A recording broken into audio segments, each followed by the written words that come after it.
வடக்கமலத்தோட வினோத் ஜனநாயக படத்தோட director. Actually அவர் தெலுங்கு படத்தை வந்து ரீமேக் பண்ணார். வினோத் வந்து ஆரம்ப காலத்தில் நான் வந்து நினச்சேன் வினோத் பார்த்தோன்னா ஒரு இடதுசாரி சிந்தனை கருத்து கொண்டவர், ஒரு மதம் சாதி ரொம்ப பிலீஃபாக நம்பிட்டு அந்த மாதிரி ஒரு முட்டாள்தனமான ஒரு ஆள் கிடையாது.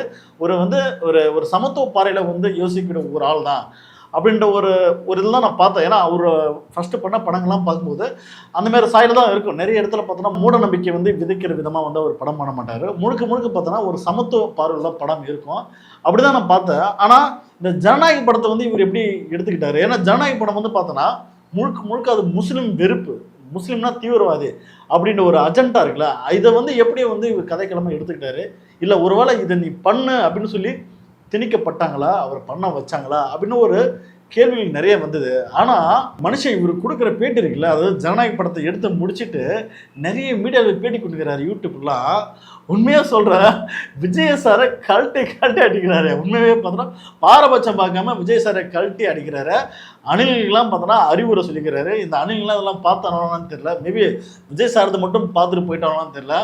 உண்மையாகவே பார்த்தோன்னா சமத்துவ பாறையில் வினோத் விஜயை கழட்டி அடிச்சுக்கிறாரு. அது எந்த மாதிரிலாம் கழட்டி அடிச்சுக்கிறாருன்றது இந்த வீடியோவில் பார்ப்போம். வாங்க வீடியோக்குள்ள போவோம். விஜய் சார் ஜெயிப்பார்ன்றதை நான் ப்ரெடிக்ட் பண்ணல. அவங்க ஏன் வந்து விஜய் சாரை ஜெயிக்க வைக்கணும், அவருக்கு அவ்வளோ பிலீஃப் எப்படி அவங்க இருந்துச்சு, ஏன் அதை நான் கேட்குறேன்னா, அவங்க நினச்ச மாதிரியே இப்போது அட்மினிஸ்ட்ரேஷனில் நிறைய சேஞ்சஸ் இருக்குது, நிறைய பாசிட்டிவான மாற்றங்கள் இருக்குன்னு எனக்கு சொல்கிறாங்க. ஸோ அவங்க வந்து எப்படி அதை கண்டுபிடிச்சாங்க, அவர் எப்படி ட்ரஸ்ட் பண்ணாங்க, கூட இருந்து வேலை செஞ்ச எனக்கு தெரியாததை தியேட்டரில் மட்டுமே பார்த்து ஒருத்தரை எப்படி அவங்க புரிஞ்சுக்கிட்டாங்கன்னு கேட்க வரும். உண்மையாக பார்த்தோன்னா இதுக்கு நீங்கள் செருப்பாலே அடிச்சுக்கலாம் சார். உண்மையே ஆமாம். ஏன்னா கூட இருந்து வேலை பார்க்கும்போது பழகிற நட்பு வட்டாரங்கள ஒருத்தன் பேசும்போதே எங்க ஒரு பானை சோத்துக்கு ஒரு சோறு பதன்னு சொல்லுவாங்க. ஒருத்தன் பேசும்போதே நம்ம வந்து பார்க்கலாம், இந்த பையன் வந்து அறிவாளி பையனா, இல்லை முட்டாள பையனா, இல்லை வந்து ஒரு மதவெறி பிடிச்ச பையனா, ஒரு சாதி வெறி பிடிச்ச பையனான்றது பேசுகிற வார்த்தைகளோ நடைமுறையில் செயலே பார்த்து வந்து ஈஸியாக கண்டுபிடிச்சிடலாம். அப்போ வினோத் என்ன சொல்கிறாருன்னா, நான் அவர் கூட படம் பண்ணிக்கிறேன், என்னாலே அவரை வந்து யோசிக்க முடியல, இவரால் வந்து நாட்டை ஆள முடியுமா, தமிழ்நாட்டை அட்மினிஸ்ட்ரேஷன் வந்து சரியாக ஒரு பண்ணுவாரா அப்படின்றது என்னாலே வந்து யோசிக்க முடியலங்க. நானே இவர் ஒரு தற்கொலை தான் பார்த்தேன், அத்தனையும் பார்த்தா நான் வந்து அவர் பக்கத்தில் இருக்கேன், என்னாலே அவர் வந்து அப்படி வந்து யோசிக்க முடியல. ஆனால் சினிமா மூலமே இவங்க பார்த்துட்டு, படம் மூலமாக இவங்க பார்த்துட்டு எப்படி எந்த அளவுக்கு இவங்க வந்து ஹோப் வச்சாங்க, எப்படி நம்பிக்கை வச்சாங்கன்னு சொல்லிட்டு, தற்கொலைகளா, வீணா போன முட்டாள்களா, ஏன்டா வந்து சினிமா பார்த்துட்டு சினிமா நடிகை வந்து நாட்டு மக்களுக்கு நல்லது செஞ்சிருவோனா அப்படின்ற மாரி பார்த்தோன்னா கழட்டி அடிச்சுக்கிறாரு. உண்மையாக இந்த அணிகளாம் வந்து பார்ப்பானோ தெரியல. அணிகளா தற்கொலைகளா இதெல்லாம் உங்களுக்கு தான் பாடுறப்ப தனக்கான தலைவனை நிறைய பேர் தொடர்ந்து சொல்லக்கூடிய ஒரே விஷயம் தான், தனக்கான தலைவனை போராட்ட களத்தில் வந்து பாருங்கடா தற்கொலைகளா, சினிமா தேட்டரில் வந்து பார்க்காதீங்கடா. இன்னைக்கு ஜனநாயக படம் வந்து வந்தவொடனே பார்த்தோன்னா அந்த கடைசி சீனு போடும்போது அப்படியே ஒரு பொண்ணு ஒப்பாரி வைக்கிறான். பாருங்களா அந்த வீடியோ, அதை முதல்ல பார்த்துட்டு பேசுவோம்.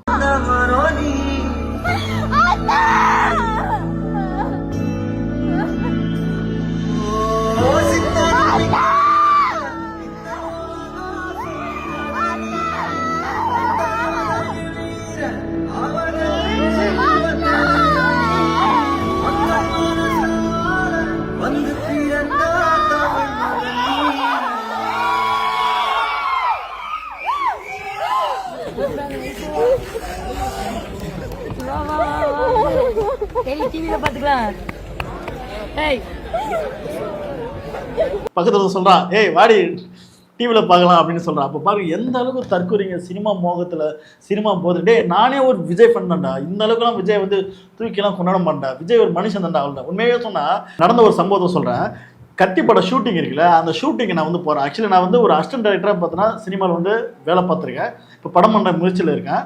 கத்தி பட ஷூட்டிங்கில் எனக்கு அந்த படத்தில் வாய்ப்பு இல்லை.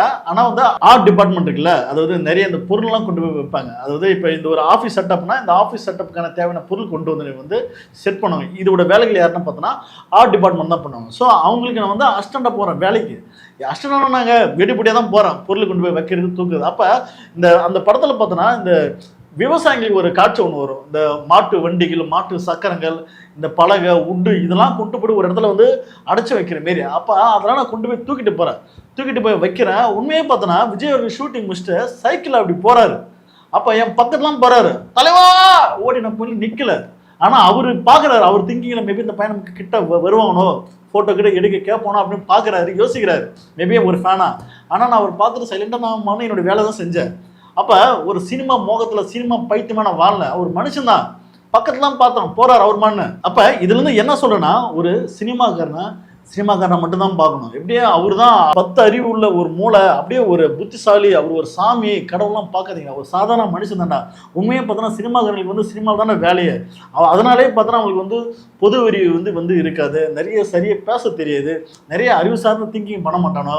அது மட்டும் இல்லாமல் மக்களோட வழிகள் பற்றி அவங்களுக்கு தெரியாது. எத்தனை போராட்டத்தில் வந்து நின்றுக்கிறான பேசிக்கிறான் சொல்ல போகலாம், அந்த மாதிரி எதுவுமே இல்லை. அப்போ இடதுசாரி சிந்தனை ஆட்கள்லாம் என்ன சொன்னாங்கன்னா, உனக்கான தலைவனை, மக்களுக்கான தலைவனை போராட்ட களத்துல வந்து பாருங்கடா, தேடுங்கடா அப்படின்னு சொல்றாங்க. ஆனா இந்த தற்கொலை அணிலும் சினிமா தேட்டர் போய் தேடிக்கிறானா, அழகா அண்ணன் சூப்பரா இருக்கிறாரா. அது கூட பார்த்தோன்னா விஜய் சார் சிஎம் ஆனதுக்கு அப்புறம் இவர் கோட் பண்ணு வரும்போது சார் அந்த ஹேர் ஸ்டைல் அப்படியே மெயின்டைன் பண்ணுது சார், சூப்பரா இருக்குது சார், அந்த கண்ணாடி உங்களுக்கு தான் சூப்பரா இருக்குது.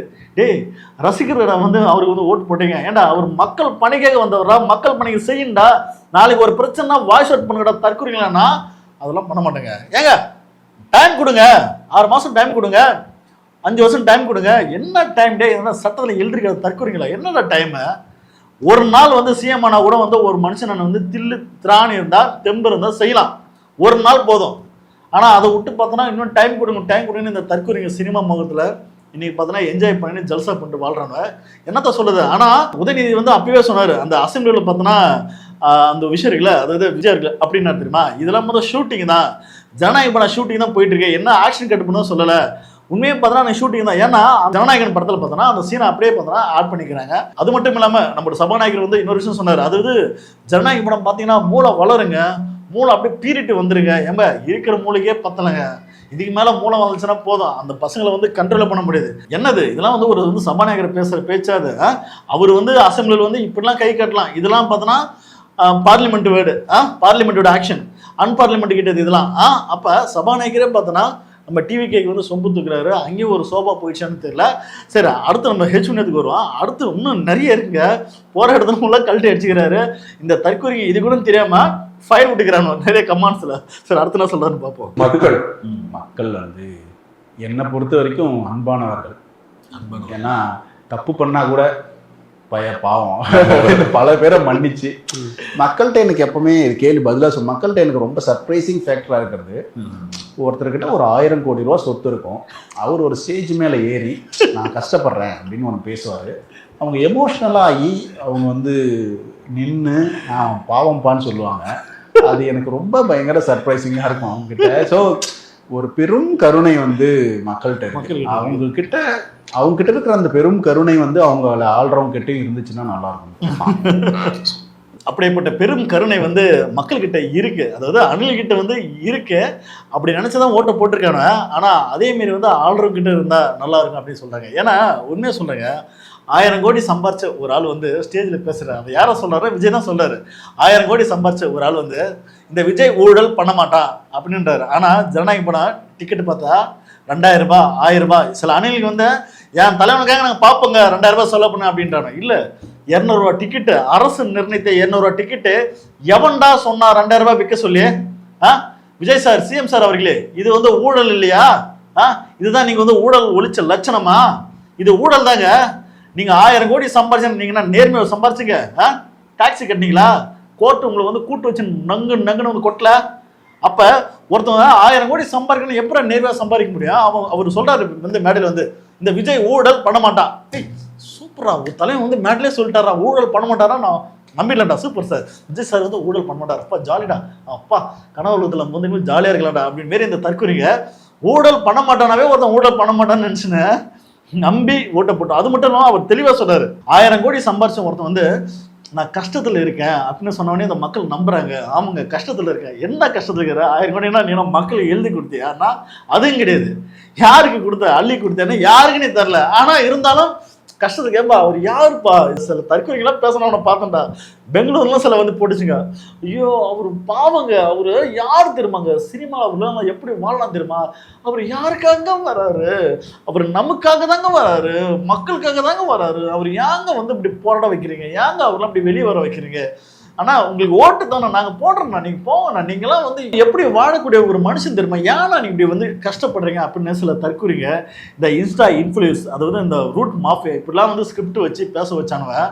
உண்மையே சொல்றேன், டேய் உங்களெல்லாம் வெக்கமான சூடு சொன்ன எதுவுமே இல்லையடா. ஏன் அப்படி சொல்றேன்னா, ஒரு சினிமாக்காரனை போய் வந்து ஒரு சாமி ரேஞ்சுக்கு லெவலில் வந்து தூக்கி வச்சு பேசுறீங்கடா. நீங்களாம் சாகும்போது உங்களெல்லாம் வந்து நல்ல சாவு வருமாடா? இந்த மாரி மக்களை வந்து நாசப்படுத்துறீங்க, கொடுமைப்படுத்துறீங்க.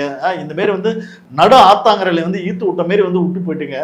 இந்த நாட்டை பற்றியும் இந்த வந்து மக்களை பற்றியும் கொஞ்சம் கூட கவலை இல்லாத சில தற்கொலை தான் இந்த மாரி காரியம் பண்ணணும். அதை தான் பார்த்தோன்னா இந்த டிவிக்கு கட்சியும் பண்ணிச்சு.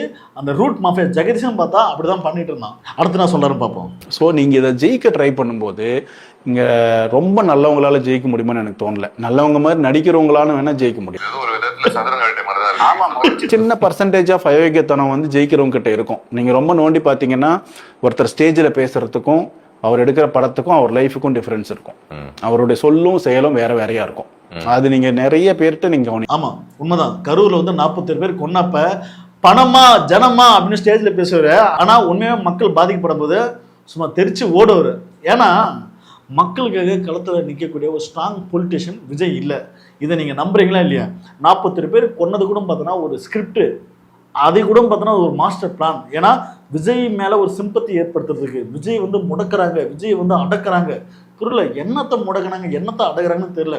ஆனால் இந்த மாதிரிலாம் இந்த ரூட் மாஃபியா வந்து பேச ஆரம்பிச்சோன்னா இதையும் பார்த்தோன்னா சில தற்கொலைங்க, ஆமாண்டா அவர் எவ்வளோ பேர் ஆளு, அவர் முடக்க பார்க்குறாங்க தெரியுமா? டேய் மக்கள் கலப்பணிக்கு வந்து பிரச்சனை பேசினா போதும்டா. ஆனால் இவனா நினைக்கிறானா, ஆமாண்டா அவர் ஜனநாயக படத்தை வந்து முடக்கிட்டாங்கடா, கரூரில் 47 பேர் கொன்று அவர் மேல் படி போட்டாங்கடா, எப்படா கொன்னாங்க?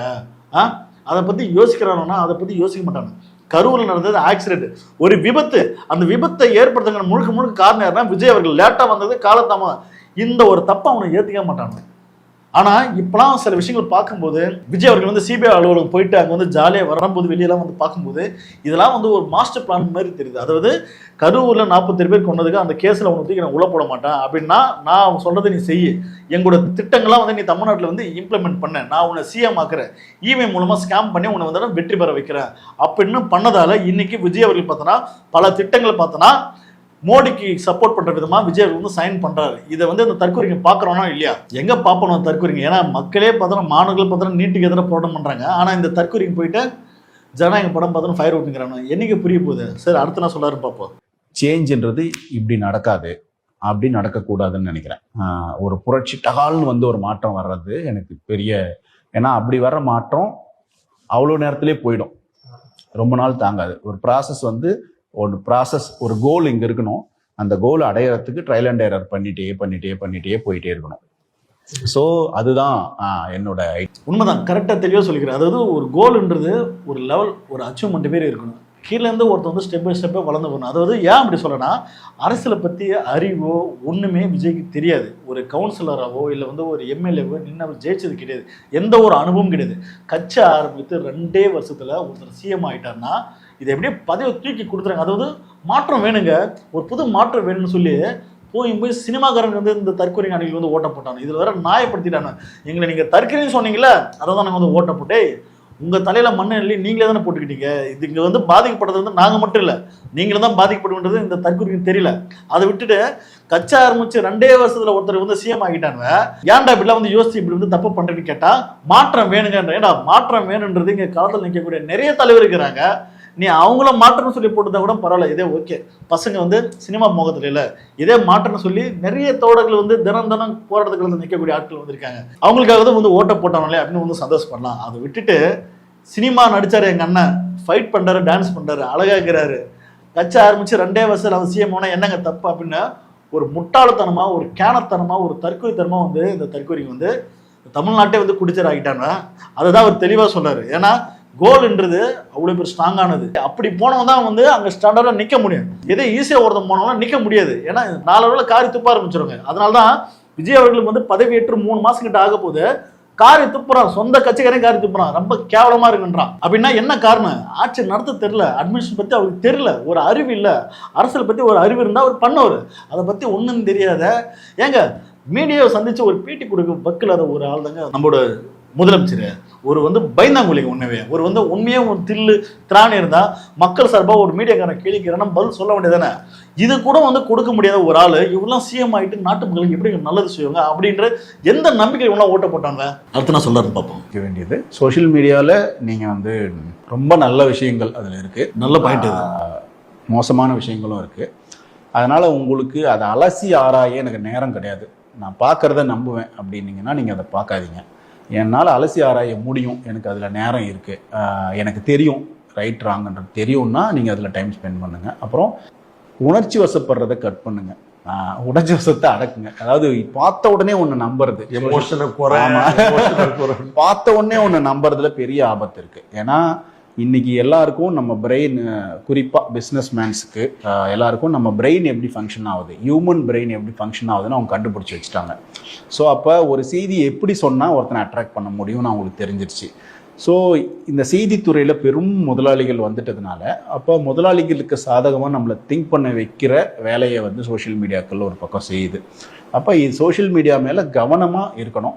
அது குறிப்பாக குழந்தைகள், குறிப்பாக 25 வயசுக்கு கீழே இருக்கிறவங்க சோஷியல் மீடியாவை வச்சு டெசிஷன்ஸ் எடுக்கிறத குறைச்சிக்கணும். அவங்க வந்து அதை அனலைஸ் பண்ணி அவங்களுக்குள்ளே டிசிஷன்ஸ் எடுத்து பார்த்து நம்ம எடுத்த டிசிஷன் சரியாக இருக்கா அப்படின்னு ஒரு பேட்டர்ன் பண்ணி பார்த்து அதுக்கப்புறமா தான் சோஷியல் மீடியா வச்சு டிசிஷன்ஸ் எடுக்கிறத பண்ணணும்னு நினைக்கிறேன். தெளிவாக சூப்பராக சொல்லிக்கிறாரு. இதை கூட இந்த தற்கொலைகளுக்கு வந்து புரிஞ்சிக்க முடியல. ஏன்னா உண்மையாக சொல்கிறாங்க, சோஷியல் மீடியா பார்த்து நம்பாதீங்க. சோஷியல் மீடியாவில் வந்து விஜய் சாருக்கு சம கூட்டம் கொடுக்குற, அப்பா அவர் வராரு சூப்பரா அப்படின்னா அதை மட்டுமே நம்பி அவர் வந்து ஒரு நல்ல தலைவர்னு வந்து யோசிக்காதீங்க, திங்க் பண்ணிக்காதீங்க. ஏன்னா சோஷியல் மீடியா வச்சு உங்களை ஏமாத்துறான். ரூட் மாஃபை போன்ற ஒரு ஆட்கள்லாம் பார்த்தோன்னா இன்ஸ்டா இன்ஃப்ளூன்ஸ்களை காசு கொடுத்து அவரை பற்றி பேசுங்க, புகழுங்க அப்படின்னு சொல்லி பேசுகிறான். அந்த 25 வயசுக்குள்ள பசங்க பார்த்தோன்னா யோசிக்கிறது கிடையாது, கண்மூடித்தனமாக பார்த்தோன்னா சா சூப்பராக இருக்கிறாங்க அண்ணா போடுறா ஓட்ட, எதை பற்றியும் யோசிக்கிறது கிடையாது, நல்லவனா கெட்டவனா எதை பற்றியும் பார்க்குறது கிடையாது, போடுறா ஓட்ட அப்படின்னு இந்த பசங்க ஏமாந்துடணும். அப்போ முழுக்க சோஷியல் மீடியாவில் பார்த்து நீங்கள் வந்து ஏமாறாதீங்கடா. முதல்ல அந்த உண்மை என்னன்னு விசாரிங்க, அனலைஸ் பண்ணுங்க, யோசிங்க, திங்க் பண்ணுங்க.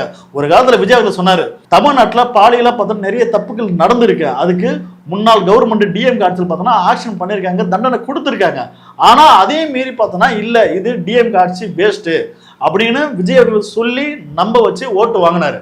இன்னைக்கு விஜய் அவர்கள் ஆட்சி வந்ததுக்கு அப்புறம் என்ன சொல்றாருன்னா, இந்த மாதிரி தவறு நடக்குது, இப்போ இவரோட ஆட்சியிலும் தவறு நடக்குது, அப்போ அதுக்கு ஒரு விலக்கு கொடுக்குறாரு.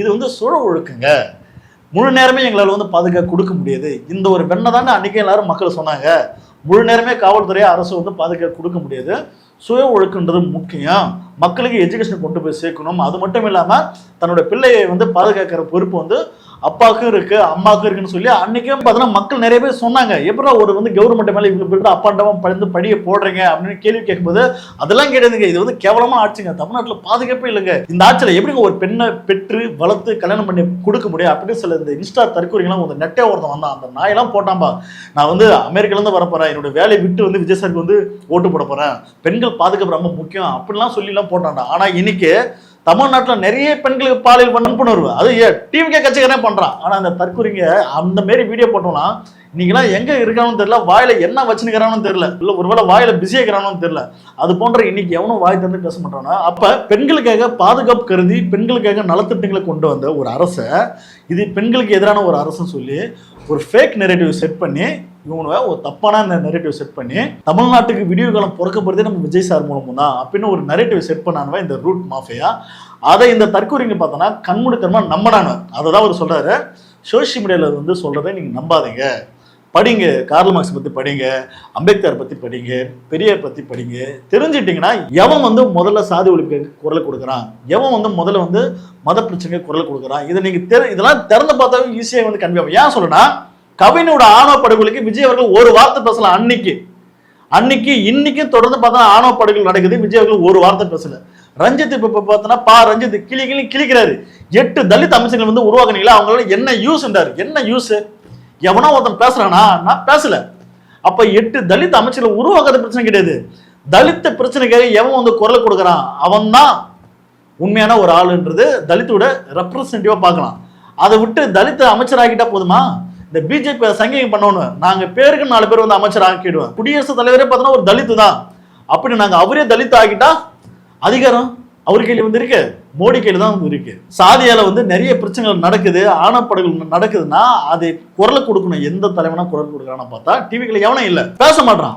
இன்னை வரைக்கும் எவனும் அதை பத்தி பேச மாட்டான். அப்ப ரஞ்சித்தும் பார்த்தா அதுதான் கிளிகள்னு கிளிக்கிறாரு. அப்ப உண்மையான மக்கள் பிரச்சனை எவன் வந்து போல்டா பேசுறான்றது நல்லா கூர்ந்து யோசித்து பாருங்க. அதை விட்டு சினிமா முகத்துல எங்க அண்ணன் நல்லது பண்ணவர், நல்லது செஞ்சாரு, நல்லது செய்வார் அப்படின்லாம் கேனத்தனமா நம்பினீங்கன்னா உங்களை விட கேன எவனையும் கிடையாது. ஏன்னா சிம்பிளா சொல்றேங்க, கரூர்ல 41 பேர் இறந்த உடனே போயிட்டு மலேசியாவில் ஒருத்தர் டான்ஸ் ஆடுறாருன்னா என்ன மாரி ஒரு கருணை உள்ள ஒரு ஆள், என்ன மாரி சோகங்களை வந்து மனசில் வச்சுட்டு போயிட்டு டான்ஸ் ஆடினாரு.